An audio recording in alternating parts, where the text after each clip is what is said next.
એક હતો કણબી ને એક હતી કણબ, બે હતા એક એકનું માથું ભાંગે એવાં, એક એકને પહોંચી વળે એવાં. સાંજનો વખત હતો. કણબી ખેતરેથી આવી ખાટલે બેઠો બેઠો થાક ખાતો હતો. ત્યાં તો કણબ રાંધણિયામાંથી બોલી, એ સાંભળ્યું કે મારે પિયરથી ઓલિયો માંડણ ભરવાડ આવ્યો છે. ઈ સમાચાર લાવ્યો છે કે ત્યાં દુકાળ પડ્યો છે ને ખાવા મળતું નથી. કહે કે મારાં મા બાપ દુબળાં થઈ ગયાં છે. કણબીએ આસ્તેથી જવાબ આપ્યો, તે એમાં આપણે શું કરીએ? આપણે કાની પ્રભુ છીએ તે મેં આણીએ. હોય, દુકાળે પડે. કણબને તો માઠું લાગ્યું ને તાડુકી લે. કે છે, હોય, દુકાળે પડે.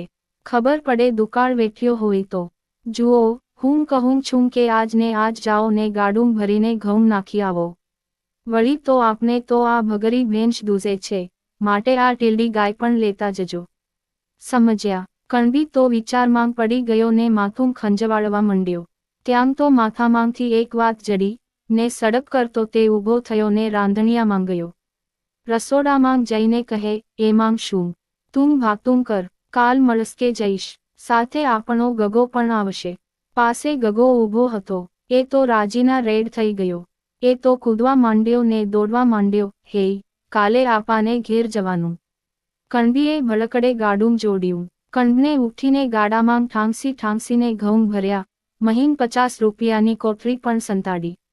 એના મનમાં એમ થયું કે ઘઉં ભેળી કોઠરી પણ બાપાને પહોંચશે. ઘઉં ભરીને ગાડે એક ગાય પણ બાંધી દીધી. ગાયને ગળે સારું મજાનું એક ફૂંકું બાંધ્યું ને ગાડાને અને કણબીને રવાના કર્યા. ગાડું ચાલ્યું જાય છે ત્યાં બે માર્ગ ફંટાયા. એક માર્ગ હતો કણબીના સસરાના ગામનો ને બીજો એની બહેનના ગામનો. કણબીએ હળવેક દઈ રાશ ખેંચીને ગાડું બહેનના ગામને માર્ગે વાળ્યું. ગાડામાંથી ગગો બોલ્યો, આતા, આ માર્ગ તો ફૂઈના ગામનો. ઓલિયો મામાના ગામનો માર્ગ. કણબી કહે, બેસ, હવે ડાયો થા માં, ડાયો. તને માર્ગની બહુ ખબર પડે તે. કાલ સવારનું છોકરું. ગગો મૂંગો થઈ બેસી રહ્યો ને ગાડું ચાલવા માંડ્યું. સાંજ પડી. ગાડું બહેનને ગામ આવ્યું. ત્યાં એ દુકાળ પડેલો, નદી સુકાઈ ગયેલી, મોલ બળી ગયેલા, અન્નપાણીના સાંસા. બહેન તો ભાઈને જોઈને રાજીના રેડ થઈ ગઈ. એક તો ઘરે ભાઈ આવ્યો ને સાથે વળી ગાડું ભરીને ઘઉં લાવ્યો. ઉપરિયાણમાં એક દૂધની ગાય પણ લાવ્યો. બહેને ઝટપટ લાપસી કરીને મગ કર્યા. ભાઈ ભત્રીજાને ખૂબ ખૂબ હાથ ઠારીને જમાડ્યા ને કેટલીએ પરોણા ચાકરી કરી.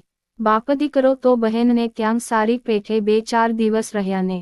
કણબી ઘેર આવ્યો એટલે કણબ કહે, કાંગ ઘઉં આપી આવ્યા. કાંગ ગાય મારાં મા બાપને કેવીક ગમી. કાંગ, બધાં સાજાં તાજાં છે ને. કણબી કહે, મારે તો ખેતર જવું છે.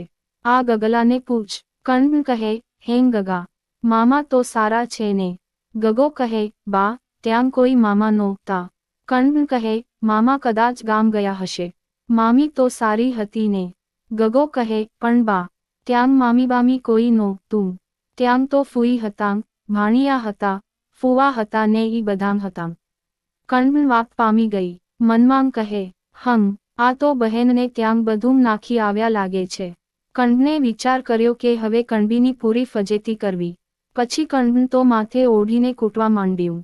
કણબ રોતી જાય અને કૂટતી જાય. ગોરી ગાયને ગળે ફૂંકું. ગાડું ઘઉં ને મહી બૂમકું. લે રે હૈયાફ, લે રે હૈયાફ. માણસો બધા ભેગા મળ્યા. બધા પૂછવા માંડ્યા, પટલાની શું છે તે રૂઓ છો? કણબ કહે, ઈ તો ઘેરથી એની બહેનને ત્યાં ગોરી ગાયને ગાડું ઘઉં દેવા ગયેલા, પણ દુકાળમાં બહેનને ભાણેજાં મરી ખૂટેલાં તે પાછા આવ્યા. એટલે આજે એની કાન માંડી છે.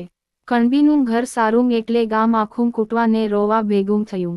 કણબીને ખેતરે ખબર થઈ કે ઘરે તો કાન માંડી છે એટલે એ પણ હાંફળો ઘેર આવ્યો. ત્યાં તો સૌ કૂટતા હતાં. ગોરી ગાયને ગળે ફૂંકું. ગાડું ઘઉં ને મહી બૂમકું. લે રે હૈયાફ, લે રે હૈયાફ. કણબીની પાસે સૌ એની બહેન ભાણેજનો ખરખરો કરવા લાગ્યા. કણબી વાત સમજી ગયો કે આ તો હાથનાં કર્યાં હૈયે વાગ્યાં. પછી બીજે દિવસ કણબી ગાડું ભરીને ઘઉં અને બીજી ગાય લઈ સાસરે જઈને